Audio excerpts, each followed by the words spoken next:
Дәрігерлер қала тұрғыны Зүбайра Шоқботованың қызына 2005 жылы ювенилді артрит диагнозын қойған. 45 жастағы келіншектің тұңғыш перзенті 2,5 жасында осы дертке шалдыққан. Буындары қақсап ауыратын 15 жастағы жасөспірімге мемлекеттен тегін дәрілер беріледі. Бірақ кейбір препараттарды ақылы түрде алуға мәжбүр. Енді осы диагноз бойынша осы уколдардың өзі жаңа биологический препарат болғандықтан бұл бүйрегінде асқазанында отырғызады деп бізге алдын ала түсіндірме береді.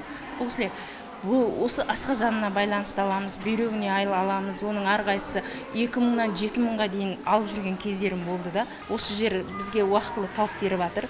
Егер бізде түспей қалған жағдайда болмаса, басқа уақыттың барлығында уколды уақытылы алып қабылдап жатырмыз. Жалпы тегін дәрі-дәрмек тізімі жыл сайын жаңарып тұрады. Жуырда өзгертілген жаңа бұйрыққа сәйкес тізімге 45 ауру түрі тіркелген.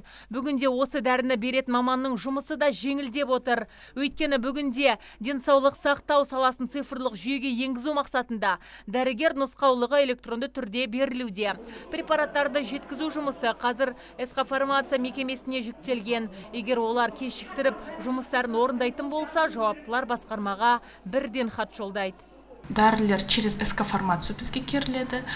Кешіккен жағдайда біз сразу же хат жазып, управленияға хатты тапсырамыз соларға. Науқастар өзі білетін аурулар науқастары участковый дәрігерге келеді приемға, дәрігерге көрінеді, обследование тапсырады, керекті дәрісін жаздыртып алады рецепт, через ИСЛО программу электронный рецепт. Сол рецептпен аптека барып тегін дәрісін алады. Тұрғындар мемлекет тарапынан берілетін тегін дәрі-дәрмектерге қол жеткізу үшін арнайы профилактикалық тексеруден өтуі қажет.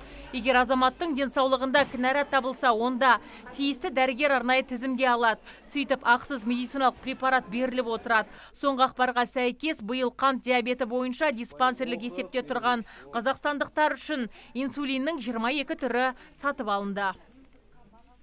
Азиза Мадияр, Мурат Адинаев, ТВК телеарнасының жаңалықтар қызметі.